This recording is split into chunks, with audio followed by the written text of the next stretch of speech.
गङ्गातरङ्गरमणीयजटाकलापं गौरी निरन्तरविभो श्रितवामभागम् नारायणः प्रियमनङ्गमदापहारम् वाराणसीपुरपतिं भज विश्वनाथं वाराणसीपुरपतिं भज विश्वनाथं। मैं आचार्य ओम प्रकाश जी काशी की पावन धरा से पुरुषोत्तम मास श्रावण महीने के पावन शुभ अवसर पर श्री महापुराण की कथा से आप लोगों को नित्य अवगत करने का प्रयास कराता हूँ। आज भी मैं आपको पुनः श्री श्री महापुराण विदेश्वर संहिता में प्रवेश कराने का प्रयास कर रहा हूँ। आप लोगों से मेरा निवेदन है, यदि आप हमारे YouTube चैनल के नए श्रोता हैं तो हमारे YouTube चैनल को ज़रूर सब्सक्राइब करेंगे, शेयर करेंगे, ताकि मैं आप लोग को इसी तरह की धार्मिक कथाओं से जोड़ने का प्रयास करता रहा हूँ। पहले की कथाओं में हमने श्री महापुराण की महात्म्य तथा कथा विधि को सुनाई। आज विदेश्वर संहिता का प्रथम अध्याय से कथा प्रारंभ कर रहा हूँ। आद्यांतमंगलम जात समान भाव मार्यं तमीशमजरात्मदेवं पंचाननं प्रपंच विनोदशीलं संभावये मनसि शंकरमंडिकेशं। परम मंगलमय भगवान श्याम सदाशिव ऐसे स्वरूप जिनका नित्य मंगलमय विग्रह पंचानन है और जगत के पालन पोषण संहार करने में तिरोभाव रूप से जिनकी शक्ति विद्यमान है, ऐसे भगवान श्याम सदाशिव को प्रणाम करते हैं।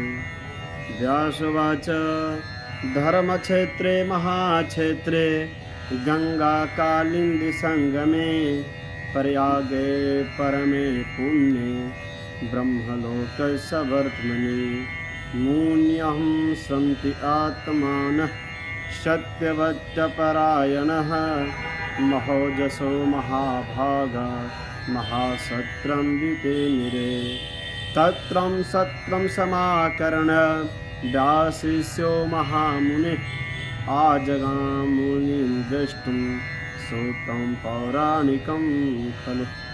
व्यास जी कहते हैं कि जो धर्म का महान क्षेत्र गंगा आदि जमुना का पुलिन संगम पे पुण्यमय प्रयाग में सत्यव्रत में तत्पर में रहने वाले महातेजस्वी महामुनियों ने एक विशाल यज्ञ का आयोजन किए। इसी के बीच में सूत जी महाराज का आगमन होता है। सारे ऋषि महर्षि लोग सूत जी को आकर देखकर बहुत हर्षित होते हैं और कहते हैं, रोम हर्ष सर्वज्ञा भगवान भाग्य गौरवात् पुराण विद्या मखलम व्यासत परथ्यमीयवान। सारे ऋषि महर्षि कहते हैं कि प्रभु रोमहर्षण जी, आप व्यास जी के शिष्य हैं, आपने बहुत पुराणों की कथाओं को सुनाई है और आपसे अच्छा इस पुण्यमय कार्य में आपका आगमन हो गया। इससे हम लोग बहुत हर्षित हैं और आपका आना हम लोग आश्चर्य रूप नहीं, बहुत हम लोग हर्षित हैं, क्योंकि जिस प्रकार से रत्नों का भंडार रत्नाकर को कहा गया है, ठीक उसी प्रकार कथाओं के भंडार आप हैं, कथाओं के भंडार हैं। जैसे रत्नाकर को कह रहे हैं। अब तीनों लोक भूत वर्तमान भविष्य में अन्य भी जो कोई वस्तु है वह आपसे अज्ञात नहीं है प्रभु। आप सब कुछ को जानने वाले हैं। इस प्रकार से रोमहर्षण जी यानी सूत जी को लोग स्वागत करते हैं और कहते हैं प्रभु तत्वं श्रुतं समः सर्वं पूर्वमेव शुभाशुभं न तृप्तिमधिगच्छामः श्रवणेच्छा मुहुर्मुहुः। प्रभु हमने आपसे बहुत बार पुराणों की कथा सुनी, लेकिन हमारी इच्छा तृप्त नहीं हुई है। बार बार इच्छा करती है कि मैं आपके मुख से पुराणों की कथा सुनता रहूं और आपकी विशेष अनुग्रह कृपा हो तो हमें घोरे प्राप्ते कलियुगे घोरे नराः पुण्य विवर्जिता दुराचाररताः सर्वे सत्यवत्य परामुखा परपापादि निरताः प्रवृद्धव्यभिलाषिनः परः स्त्री शक्तिमानसः परहिंसा परायणो देहात्मदेश्यो मूढ़ा नास्तिका पशवोध्या मातृ पितृ कृते देशा स्त्री देवा काम किंकरा। कह रहे हैं प्रभु कली काल आ गया है और कलयुग में सारे व्यक्ति जो हैं दुराचार में रत हैं और सत्य व्रत परामुखा, सत्य भाषण सत्य श्रवण किसी को अच्छा लग नहीं रहा है और वह सत्य व्रत से परांगमुख हैं, बेमतलबी दूसरे से वाद विवाद में उलझे हुए हैं तथा दूसरे की धन द्रव्य को किस प्रकार से हम ले लें हड़प लें, इस प्रकार की मनोवृत्ति मनुष्यों में पैदा हो गई है। और साथ ही साथ परह स्त्रीक्त मनसा, दूसरे की बेटी बहन बहुओं को देखकर लोगों को इंद्रियां जो हैं विकल हो जा रही है और अन्य जीवों को वह हानि पहुंचा रहे हैं। यह तो सारे मनुष्यों का है ही, फिर चार वर्णों का भी यही हाल है। विप्रा लोभ ग्रहस्ता वेद विक्रय जीविना धनार्जनार्थम भयस्त विद्या मद विमोहिना। ब्राह्मण भी हैं और वह भी विद्या को लोभ के रूप में धन के रूप में विद्या का अर्जन कर रहे हैं कि हम इतना ही विद्या सीखे जिससे हमारा धनोपार्जन हो जाए, इतना ही विद्या वह ग्रहण करना चाह रहे हैं, अधिक विद्या ग्रहण करना नहीं चाह रहे हैं। साथ ही साथ संध्या विहीन हो गए हैं, गायत्री जपना यज्ञोपवीत धारण करना इत्यादि कर्मों को भी ब्राह्मण लोग छोड़ते जा रहे हैं। क्षत्रियाश्चा तथा सर्वे स्वधर्म त्यागशालिना, क्षत्रिय भी अपने धर्म को त्याग कर कुसंगी पापी और व्यभिचारी हो गए हैं। और असुरा अरण प्रेता पलायन परायणा, उनमें शौर्य का अभाव हो गया, बाहुबल की शक्तियां छीन हो गई है और वह शूद्रों के समान बर्ताव करने लगे हैं और वह गलत कर्मों से अपना जीविका चलाने लगे हैं। शास्त्र विद्याहीना चाहे धेनु विप्रामणोचिता, वे शास्त्र विद्या को नहीं जानने वाले और गौ ब्राह्मणों की रक्षा नहीं करना चाह रहे हैं तथा जो शरणागत की रक्षा करने उनके पास आ रहे हैं कि प्रभु हमको रक्षा करने लगे, उनमें वह काम की भावना पैदा कर रहे हैं। वैसा संस्कार ही नास्ते स्वधर्म त्यागशीलिना उपथा स्वजना रस्ता तोला कर्म कुबीरतया। वैसे भी जो है अपने कुमार के धनोपार्जन के लिए नाप तौल में चोरी करना चालू कर रहे हैं, कुसंगति से अपना जीविकापार्जन कर रहे हैं। गुरुदेव द्विजाते नाम भक्ति ही न कुबोधया अभोजिता द्विजा प्राय कृपणा बद्ध मुष्टया। गुरु देवता माता पिता के भी लोग कलयुग में अपना क्या कर रहे हैं, कुत्सित बुद्धि रख रहे हैं, बैर बुद्धि रख रहे हैं। जिन्हें शालिग्राम शिला की पूजा नहीं करना चाहिए, जिन्हें गायत्री मंत्र का जप नहीं करना चाहिए, वे शालिग्राम शिला की पूजा कर रहे हैं, नित्य होम कर रहे हैं। और जिन्हें करना चाहिए वह अपने अपने कर्मों को छोड़ रहे हैं। धनवंतः कुकर्मण्यो विद्यावंतो विवाहिना आख्यानोप सना धर्म वक्तारो धर्म लोप का। यदि थोड़ा धन हो भी गया तो वह कुकर्म में लग जा रहे हैं, और विद्वान हुए, थोड़ा 2-4 शास्त्र का अध्ययन कर लिए, 10, 20, 50 मंत्र को जान लिए, तो वह कुकर्म करने लग रहे हैं। दूसरे को वाद विवाद में पराजित करने की भावना जागृत हो जा रही है। उपासना धर्म कम और वक्ता होंगे धर्म का लोप करने लग रहे हैं। इस प्रकार से करें। स्वधर्म रेहिता मूढ़ा शंकरः कूढ़ बुद्धया महाभिमानमिनो नित्यं चतुर्वर्ण विलोप का। इस प्रकार से 4 वर्णों का ब्राह्मण क्षत्रिय शूद्र वैश्य जो चतुर्वर्ण हैं सब अपने अपने कर्मों को छोड़ रहे हैं, और कलयुग की स्त्रियश्च प्रयासो भ्रष्टा भरत व्यज्ञानकारिका सस्रोद्रोहकारिण्यो निर्भया मलनाशिना। कलयुग की स्त्रियां अपरह सदाचार से भ्रष्ट होकर अपने सास ससुर से बैर कर रही हैं, अपमान कर रही हैं, किसी का किसी से कोई भय नहीं रह गया। तन्या मात्रे पितृश्च भक्तिहीना दुराशया अविद्या पाठ का नित्यम रोग ग्रसित देह का। संतानों में माता पिता के प्रति श्रद्धा नहीं रह गई, इस दुष्ट स्वभाव से असत विद्या पढ़ने वाले और सदा रोगग्रस्त शरीर वाले होंगे।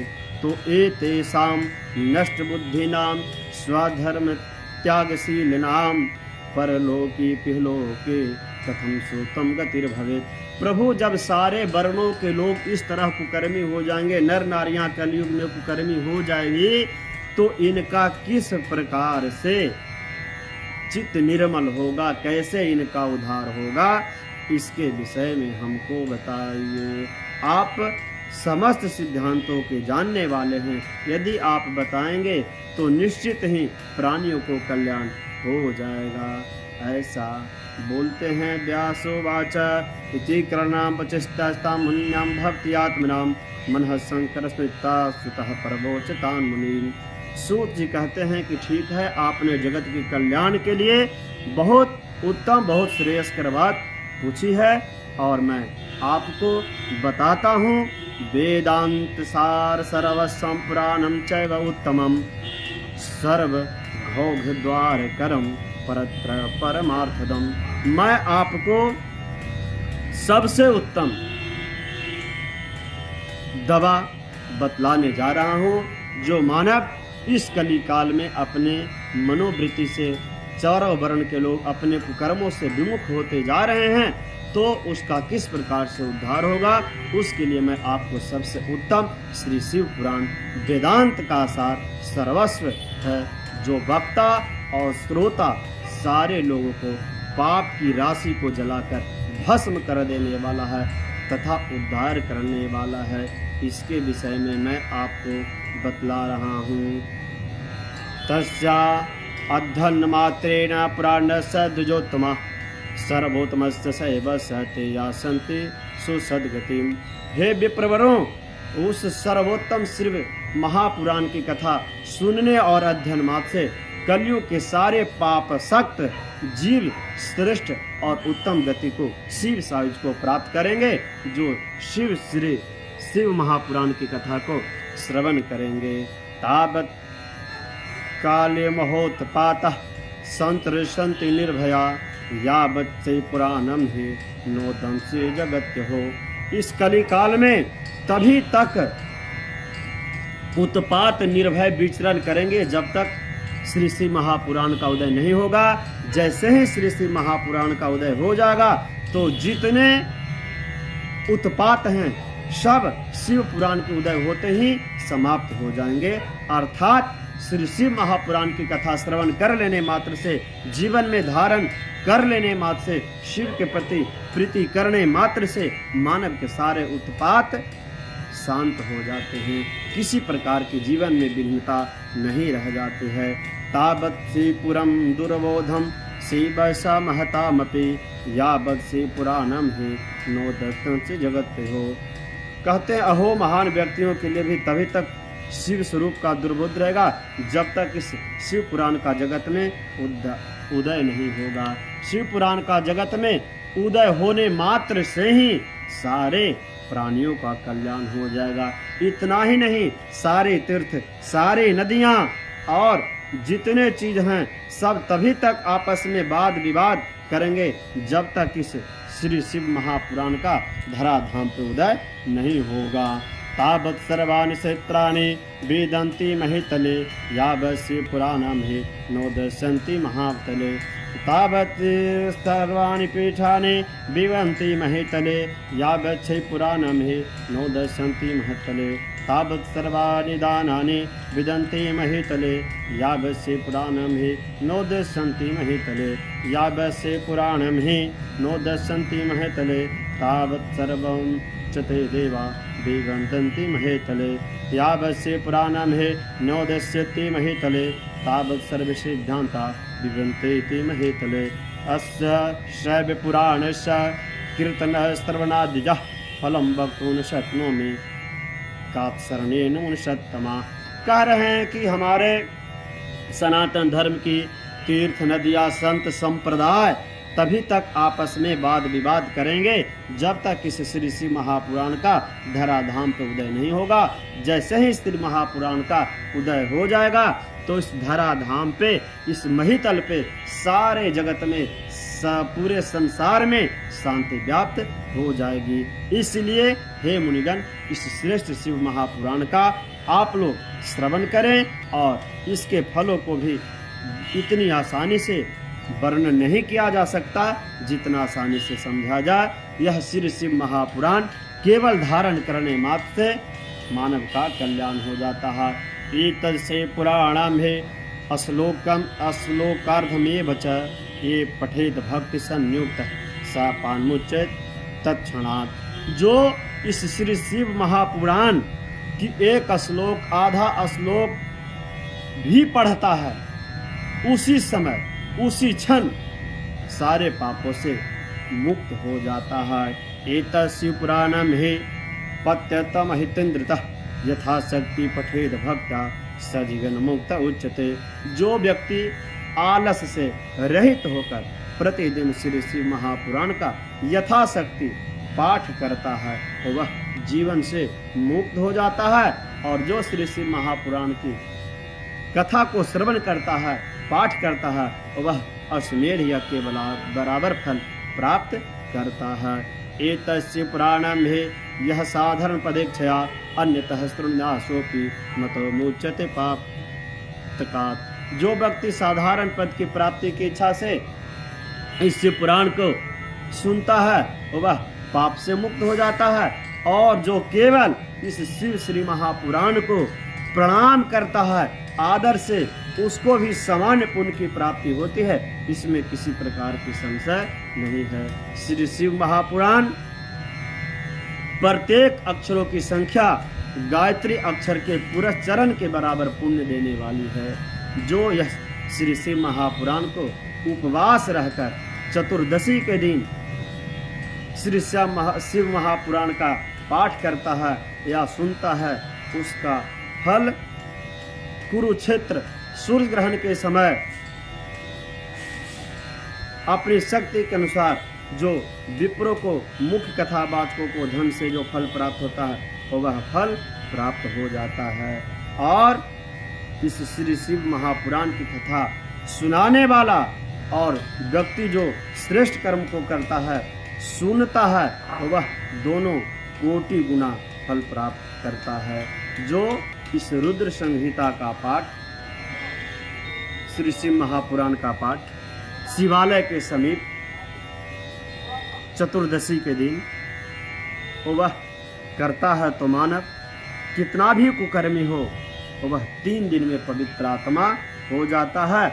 और जो इस श्री शिव महापुराण की कथा भैरव के मंदिर में बैठकर प्रतिदिन पाठ करता है रुद्र संहिता का, वह सभी कामनाओं को प्राप्त करता है।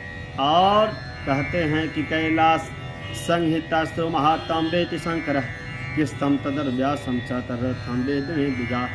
इसमें जो व्यक्ति बिल वृक्ष की प्रदक्षिणा करता है और रुद्र संहिता का पाठ करता है वह भी ब्रह्मत्या के दोष से मुक्त हो जाता है। प्रणव अर्थ को प्रकाशित करने में ब्रह्म रूप ने साक्षात कैलाश संहिता रुद्र संहिता से भी श्रेष्ठ कही गई है। और इस प्रकार से विदेश्वर संहिता, रुद्र संहिता, विनायक संहिता, उमा संहिता, मातृ संहिता, एकादश रुद्र संहिता, कैलाश संहिता, शत्रु संहिता, कोटि रुद्र संहिता, सहस्त्र कोटि रुद्र संहिता, वायव्य संहिता, धर्म संहिता, यह पुराण के 12 भेद बतलाए गए हैं। कह रहे हैं कि रुद्र संहिता और विनायक संहिता, उमा संहिता तथा मातृ संहिता, इनमें प्रत्येक में 8-8 हजार श्लोक हैं और विदेश्वर संहिता में 10,000 श्लोक हैं। परंतु एकादश रुद्र संहिता में 13,000, कैलाश रुद्र संहिता में 6,000, शतरुद्र संहिता में 3,000, कोटि रुद्र संहिता में 9,000, सहस्त्र कोटि रुद्र संहिता में 11,000, वायव्य संहिता में 4,000 तथा धर्म संहिता में 12,000 श्लोक हैं। इस प्रकार से संख्या के अनुसार मूल शिव पुराणों में श्लोक की संख्या 1 लाख बतलाई गई, परंतु व्यास जी ने उसे 24,000 श्लोकों में संक्षिप्त कर दिया। पुराणों की क्रम संख्या के विचार से ये शिव पुराण स्थान चौथा है। इसमें 7 संहिताएं हैं। कह रहे हैं कि श्लोकों के अनुसार यह शिव पुराण 24,000 श्लोक वाला कहा गया। यह वेद तुल्य पुराण 7 संहिताओं में विभाजित है। श्री शिव महापुराण की कथा और श्री शिव महापुराण साक्षात गायत्री मंत्र हैं। 7 संहिताओं से संबंधित इस संपुराण शिव पुराण को आद्योपांत आदर पूर्वक जो व्यक्ति कथा का श्रवण कर लेता है, जो पारायण कर लेता है, वह जीवन से मुक्त हो जाता है।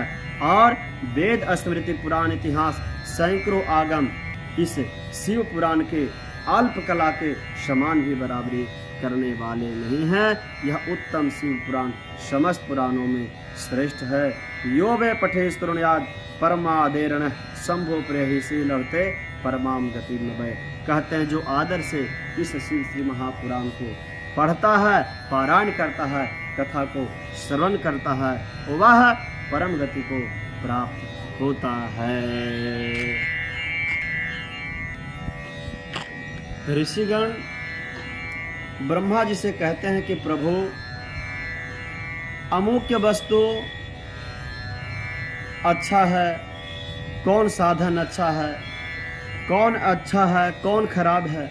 इसमें हम लोग संशय में बने रहते हैं कि कौन साधन को किया जाए, किसको किया जाए तो दुर्लभ होगा, कौन अच्छा होगा। हम लोग इस संशय में रहते हैं।